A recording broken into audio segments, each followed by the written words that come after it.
Before delving into my review of the director's cut of Ghost of Tsushima and its Iki Island expansion, the review copy of which was provided by PlayStation for early coverage purposes. If you enjoyed this review and want to support the channel directly, I hope you'll consider buying some merch at yongya.com. You'll find products like this shirt right here, the hat back there, this loot box shaped stress box, among other things. You can also support through Patreon or join this channel as a member. But more importantly, I appreciate that you're here watching the videos, interacting with them. That more than anything means the world to me.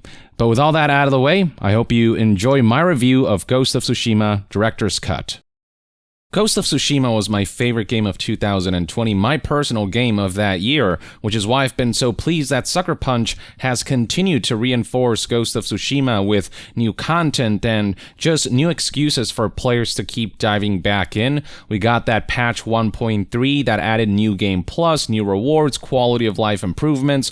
We also got the Legends multiplayer, which includes its own modes like story missions and wave survival mode, and there's even a raid that they added down the line, alongside a solid progression system that kept me invested in it. And now Sucker Punch has graced us with a full-fledged expansion via the game's director's cut, which adds a whole new region called Iki Island to the game, which is roughly a fourth of the size of Tsushima proper.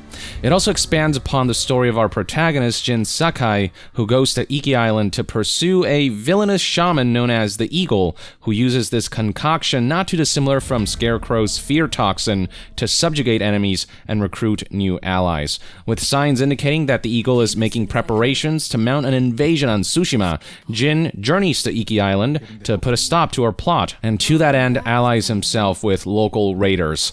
The story also expands upon Jin's own personal and internal struggles, particularly where his guilt over his father's death is concerned. There's also just a thematic emphasis on the sins of the father and how they're passed down to the next of kin. And I don't want to say much more than that as to not spoil the story, but suffice to say that this extra bit of narrative content and context was a welcome addition and a nice complement to the base game.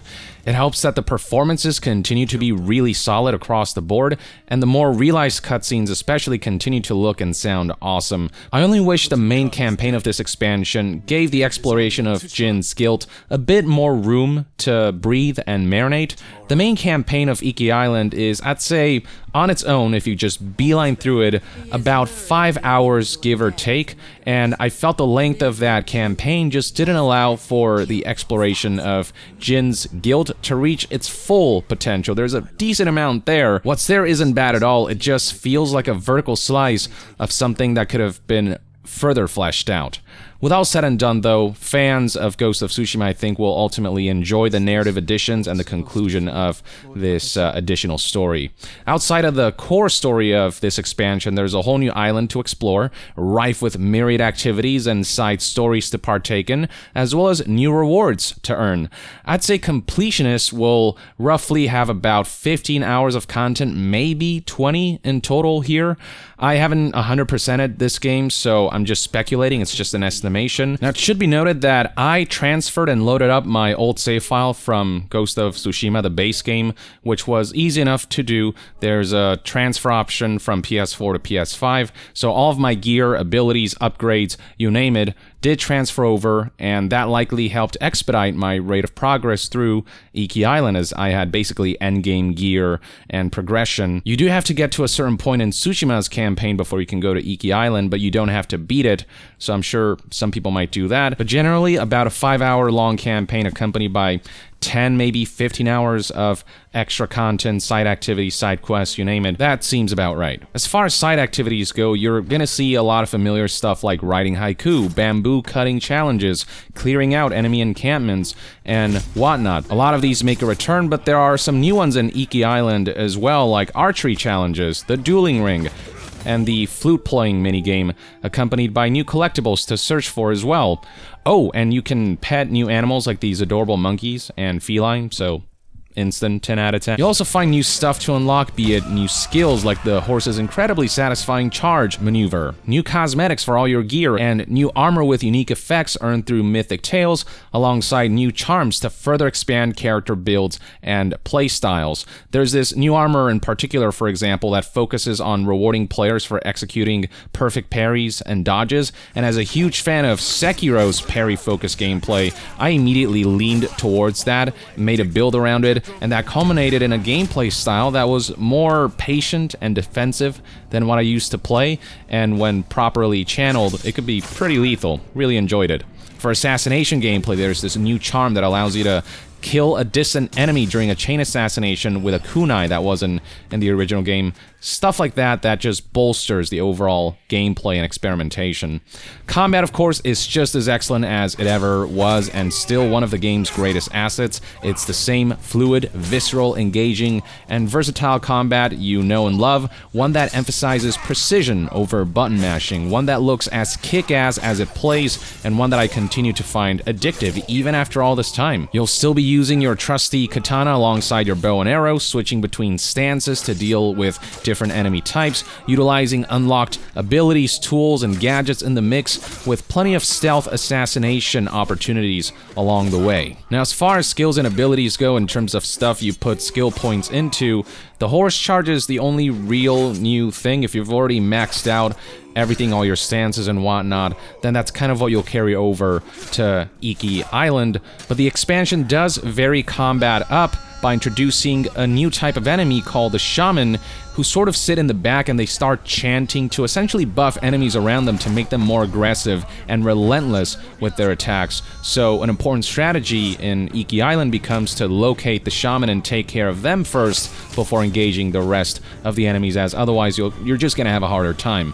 Sometimes shamans are easy to find and take care of, but amidst larger crowds of enemies like in encampments, you'll have to listen for the direction of their chants and be on the lookout for visual cues like the pulsating distortions in the air centered around them in order to find them more effectively. So that's a nice little extra layer to keep combat a bit more fresh in this expansion. Now, what hasn't changed is that enemies are still pretty brutal. They'll still easily take you down if you're careless. Just a few strikes is all it takes for you to be felled. And enemies did feel just more difficult to deal with in Iki, especially with enemies who carry multiple weapons and switch stances being thrown into the mix alongside those shamans who boost them. So yeah, Iki Island offered a rewarding level of additional challenge without going overboard. It's still, manageable, but you just have to stay on your toes more. And I was playing on medium difficulty. Those who are seeking to be challenged further can simply crank up the difficulty a few notches. Also familiar is the open world structure and how you'll be navigating Iki Island. As you explore it and progress through quests, the fog of war will clear, the map will be marked with locations of interest and quest locations for you to hop between, with the wind at your back guiding you, and from time to time, that golden bird will tempt you off the beaten path and shepherd you to locations of note, just like in base Tsushima. Now, one of the most impressive things about Ghost of Tsushima on PlayStation 4 was how fast the loading times were, even on a hard disk drive.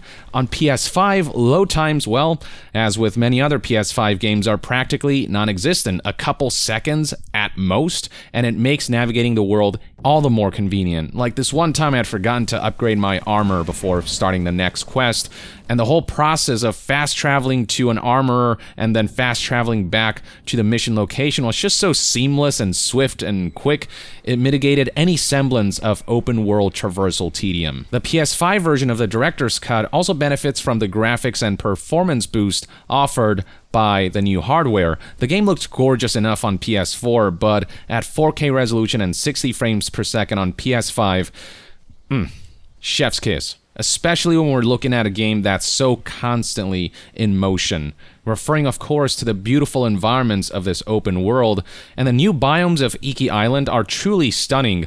Part of me feared that this new region would basically feel like a smaller version of Tsushima, but the environments in this expansion definitely vary significantly from the base game. They're utterly breathtaking to behold too, ranging from more tropical scenery to shipwrecked beaches to cherry blossom-filled forests to overgrown fields and ruins.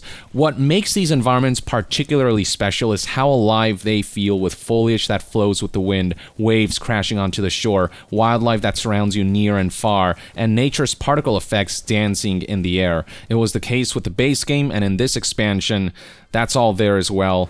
And at times, the expansion and the biomes here look even prettier than in Tsushima proper. And it's not that this world is just photogenic, but it's also videogenic, if that's a word. The world is always just ebbing and flowing. It feels like it's breathing in a lot of ways and goes through mood swings. It's just a spectacular open world to behold. Combine that with incredible weather, lighting, and foliage effects, and you've got what is easily one of the most gorgeous games in gaming right now. It's just impossible not to stop every once in a while and just bask and breathe it all in. And the game runs great too, even choosing the display mode where it favor fidelity over performance. It was still running at a solid 60 frames per second with zero noticeable hitches or, frame rate drops. It was smooth all the way through in my experience. And going back to the environments, the main quest scenarios really take effective advantage of these biomes with some truly visually striking sequences to partake in some of the larger scale conflicts. I do wish a similar kind of additional variety could have been added to the types of objectives you partake in, both in main quests and side quests. You're still essentially doing the same things you did in Tsushima, investigating areas, then following trails, scouting out and surveying ahead, and inevitably eventually engaging in combat with groups of enemies or stealth gameplay or one-on-one duels and boss battles with the occasional navigation puzzle along the way. And while more of the same isn't a bad thing in the case of Ghost of Tsushima, mixing objectives up a bit more by adding newer types of objectives would have made this package just stand out a little more. But at the same time, there is certainly enough new campaign content, side quests and activities, rewards, upgrades, gear, you name it, layered on top of the game's addictive gameplay that I always felt compelled to keep trekking onwards, to keep playing. I wasn't bored by any of what I played in this expansion. And this continues to be, for the most part, a very polished game, with bugs and technical issues being few and far between, though there are some there, and they're worth pointing out. For example, I was surprised to discover that the issue of gear previews loading in slowly when navigating through menus persisted in the PS5 version of the Director's Cut.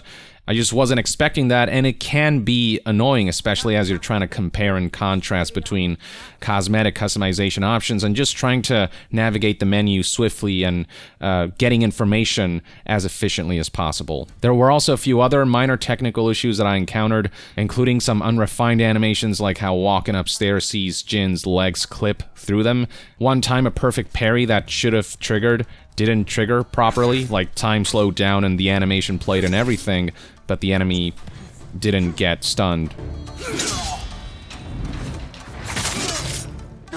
Another time I saw a dead shaman from who the pulsating visual cue indicating that their chanting continued to emanate, and even the chanting audio continued to play.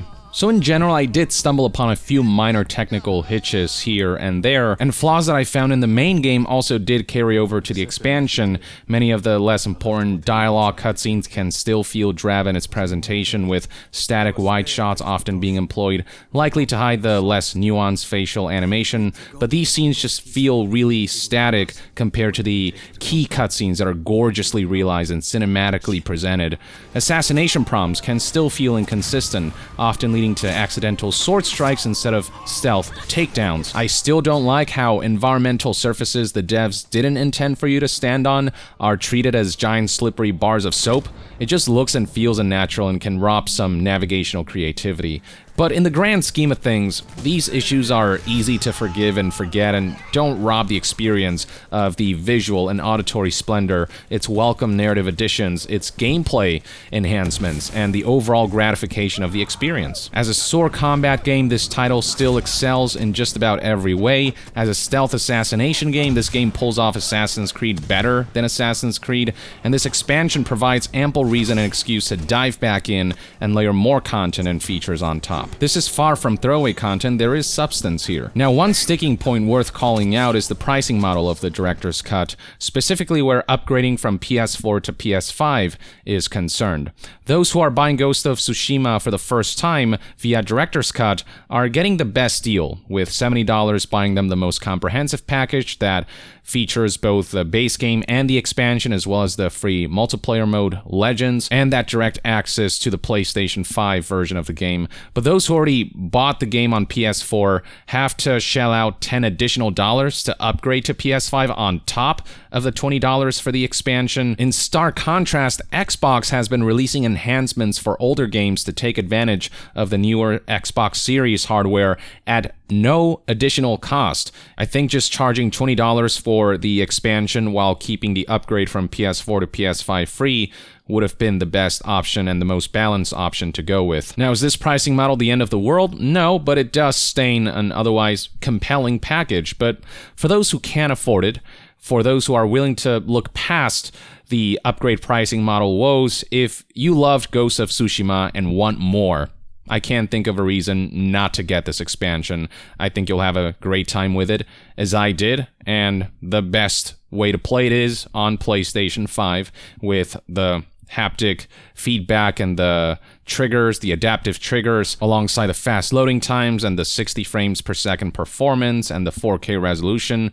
This is definitely the ultimate way to play the game, but the game runs so well on PS4 as well that no doubt people who buy it on that console will still have a great time, even if at lower graphics fidelity and performance. But yeah, this is an easy recommendation to lovers of Ghost of Tsushima, and if you've never played Ghost of Tsushima and do have one of those mythical PlayStation 5s, buy this game. At $70, I think it's a really good deal, and you're getting not just Iki Island, you're getting Ghost of Tsushima proper with all of those enhancements and the expansion on top of that and the multiplayer mode. There's plenty of content for newcomers to go through, and for veterans, there's enough here that I'd say check this out. Have fun returning to what was, personally for me, the best game of 2020. And that, ladies and gentlemen, is my review, overview, and impressions of Ghost of Tsushima Director's Cut and the Iki Island expansion. I hope this video was informative. Thank you for tuning in. Yeah, look forward to more reviews, more news, more content. And with that, I will see you guys next time. Young out.